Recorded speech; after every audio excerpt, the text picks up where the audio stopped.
নমস্কার বন্ধুরা, food lover চ্যানেলে সবাইকে স্বাগত জানাই। আজ শেয়ার করব সুস্বাদু পটল চিংড়ি মাছের রেসিপি। পটল চিংড়ি মাছের রেসিপি এইভাবে বানালে পরে খেতে দুর্দান্ত হয় আর গরম ভাতের সাথে খেতে অসাধারণ লাগে। তাহলে চলুন রেসিপিটি দেখে নিই। পটল চিংড়ি বানাবার জন্য এখানে 500 গ্রাম চিংড়ি মাছ নিয়ে নিয়েছি। চিংড়ি মাছটাকে প্রথমেই পরিষ্কার করে জলে ধুয়ে তারপর জলটা ঝরিয়ে রেখেছি। তারপর এতে দিয়ে দিচ্ছি পরিমাণ মতো লবণ আর 1 টিস্পুন হলুদ গুঁড়ো। লবণ আর হলুদ গুঁড়ো দিয়ে চিংড়ি মাছগুলোকে এখানে খুব ভালো মতো মেখে নিয়েছি। এরপর 15 মিনিটের জন্য ঢেকে রেখে দেব। পটল চিংড়ি বানাবার জন্য এখানে 500 গ্রাম পটল নিয়ে নিয়েছি। পটলের খোসাটাকে অল্প অল্প করে ছাড়িয়ে তারপরে এরকম অর্ধেক করে কেটে নিয়েছি।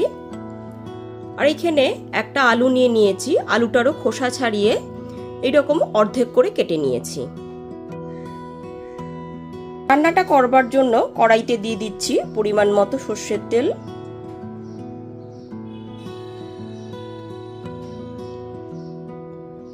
যতটা পরিমাণ আপনারা পটল আর আলু নেবেন ঠিক সেই পরিমাণেই তেলটা দিয়ে দেবেন।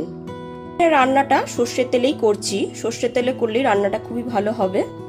তেলটা এখানে খুব ভালো মতো গরম হয়ে গেছে। তারপরেতে দিয়ে দিচ্ছি 1/2 টিস্পুন হলুদ গুঁড়ো।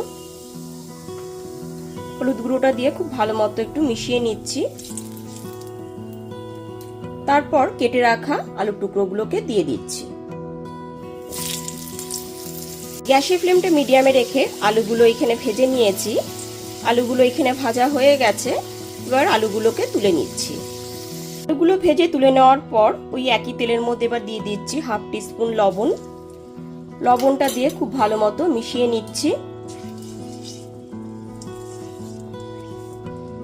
লবণটা দিয়ে খুব ভালো মতো মিশিয়ে নেওয়ার পর তারপরে এতে কেটে রাখা পটলের টুকরোগুলোকে দিয়ে দিচ্ছি। সমস্ত কেটে রাখা পটলের টুকরোগুলো দিয়ে দেওয়ার পর তেলের সাথে খুব ভালো মতো মিশিয়ে নিয়ে গ্যাসের ফ্লেমটা মিডিয়ামে রেখে বারবার নাড়াচাড়া করে পটলটাকে লাল করে ভেজে নেব।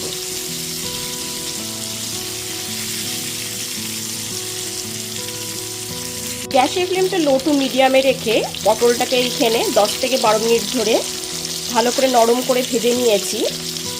এবার তেল থেকে তুলে নেব। পটলটা কিন্তু এইরকম একটু নরম করেই ভেজে নিতে হবে, তবেই রান্নার স্বাদটা ভালো লাগবে। সমস্ত পটলগুলো ভেজে তুলে নেওয়ার পর ওই একই তেলের মধ্যে এইবার দিয়ে দিচ্ছি লবণ আর হলুদ গুঁড়ো মাখানো চিংড়ি মাছগুলোকে।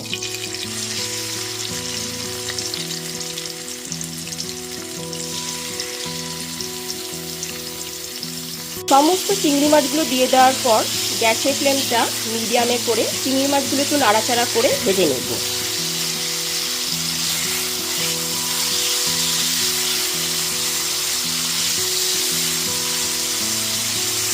গ্যাসের ফ্লেমটা মিডিয়ামে করে চিংড়ি মাছটা এখানে 3 মিনিট ধরে ভেজে নিয়েছি। চিংড়ি মাছ কিন্তু বেশি লাল করে ভাজার দরকার নেই। এখানে মাছটা ভাজা হয়ে গেছে। এবার তেল থেকে তুলে নিচ্ছি। সমস্ত চিংড়ি মাছগুলো ভেজে তুলে নেওয়ার পর ওই একই তেলের মধ্যে এবার ফোড়নে দিয়ে দিচ্ছি 2টো শুকনো লঙ্কা, 3টে লবঙ্গ, 3টে এলাচ আর একটা দারচিনি। গ্যাসের ফ্লেমটা লোতে রেখে ফোড়নটা হালকা করে ভেজে নেব।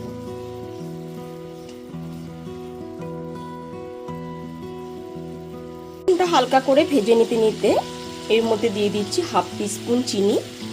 চিনিটা এই সময় দিলে পরে গ্রেভির কালারটা কিন্তু খুবই ভালো আসবে।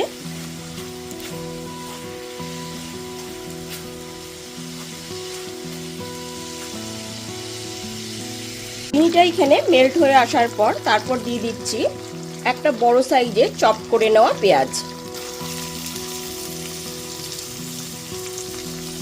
আমি এখানে পেঁয়াজটাকে চপ করে নিয়েছি, তবে আপনারা চাইলে পরে পেঁয়াজটাকে একদম পাতলা পাতলা করেও কেটে নিতে পারেন। পেঁয়াজটা দিয়ে খুব ভালো মতো একটুখানি ভেজে নিতে হবে। গ্যাসের ফ্লেমটা লো টু মিডিয়ামে রেখে পেঁয়াজটাকেও নরম করে ভেজে নিচ্ছি।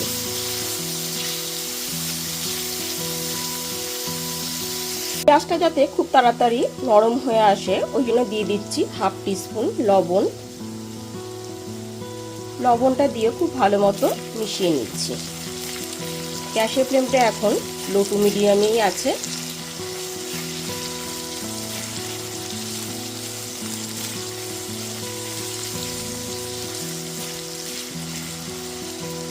পেঁয়াজটা এখানে নরম করে ভেজে নিয়েছি। তারপর দিয়ে দিচ্ছি 1 টেবিল চামচ করে 2 টেবিল চামচ আদা রসুন বাটা।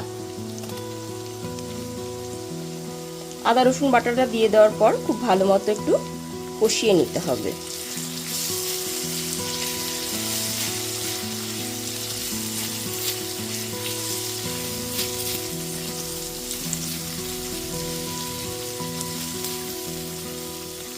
আদা রসুন বাটাটা খুব ভালো মতো এখানে কষিয়ে নিয়েছি।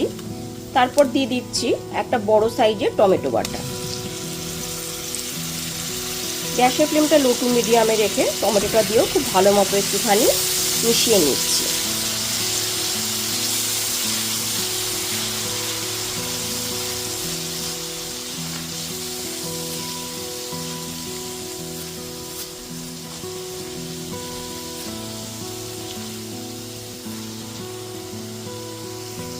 টমেটোটা দিয়ে খুব ভালো মতো মিশিয়ে নেওয়ার পর এরপরেতে গুঁড়ো মশলাগুলো অ্যাড করে দিচ্ছি।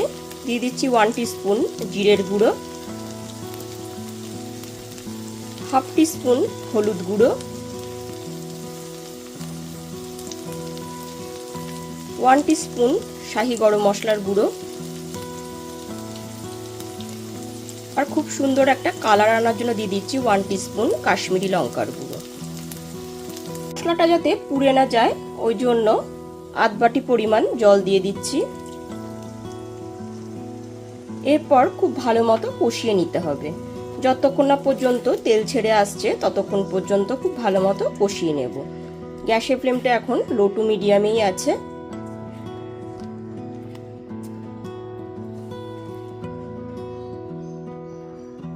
আট থেকে 10 মিনিট ধরে মশলাটা এখানে খুব ভালো মতো কষিয়ে নিয়েছি, আর মশলাটা থেকে তেলও ছেড়ে এসছে। এরপর এতে ভেজে রাখা সমস্ত আলু পটলগুলোকে দিয়ে দিচ্ছি। ভেজে রাখা সমস্ত আলু পটলগুলো দিয়ে দেওয়ার পর খুব ভালো মতো একটুখানি কষিয়ে নিতে হবে। ফ্লেমটা মিডিয়ামে রেখে আলু পটলটা দিয়ে দেওয়ার পর খুব ভালো মতো একটু কষিয়ে নিয়েছি মশলার সাথে। তারপর এতে দিয়ে দিচ্ছি বড় 1 কাপ পরিমাণ জল।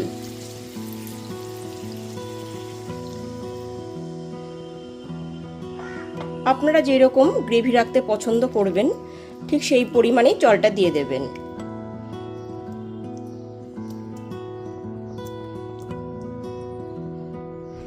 জলটা দিয়ে দেওয়ার পর তারপর দিয়ে দিচ্ছি 4টে কাঁচা লঙ্কা,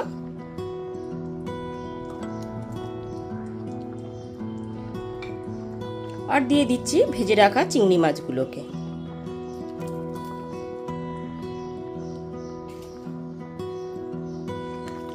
ভেজে রাখা চিংড়ি মাছগুলো দিয়ে দেওয়ার পর খুব ভালো মতো মিশিয়ে নিচ্ছি।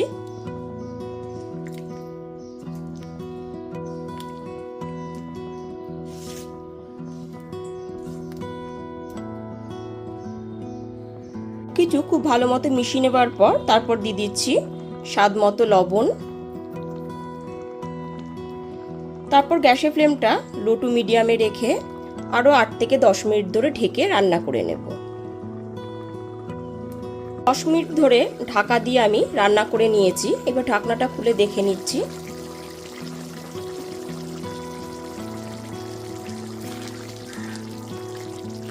এখানে আলু আর পটলটা কিন্তু খুব ভালো মতো সুসেদ্ধ হয়ে গেছে, আর গ্রেভিটাও একদমই ঠিকঠাক আছে। ঠিক এই পর্যায়ে গ্যাসের ফ্লেমটা অফ করে দিলাম। এইবার 4 থেকে 5 মিনিটের জন্য ঢেকে স্ট্যান্ডিং টাইমে রেখে দেব। এইবার একদমই ফাইনালি তৈরি হয়ে গেল পটল চিংড়ির রসা। গরম গরম ভাতের সাথে এটি খেতে কিন্তু অসাধারণ লাগে। তাহলে আপনারাও খুব সহজেই যে কোনো দিন পটল চিংড়ির রসাটা বানিয়ে নিন, আর আমাকে কমেন্ট করে জানান যে রেসিপিটি কেমন লাগলো। তাহলে আমার মতন করে খুব সহজেই যে কোনো দিন দুপুরের মেনুতে পটল চিংড়ি মাছের রেসিপিটি বানিয়ে নিন। আর রেসিপিটি ভালো লাগলে লাইক, কমেন্ট এবং অনেক বেশি বেশি করে শেয়ার করবেন। আর আমার চ্যানেলটা অবশ্যই সাবস্ক্রাইব করে পাশে থাকা বেল আইকনটি প্রেস করে দেবেন। তাহলে সমস্ত ভিডিও নোটিফিকেশন সবার আগে আপনার কাছেই পৌঁছে যাবে। তাহলে আজ এই পর্যন্তই, আবার হাজির হয়ে যাব নতুন করে রেসিপি নিয়ে। সবাই খুব ভালো থাকবেন, সুস্থ থাকবেন। ধন্যবাদ।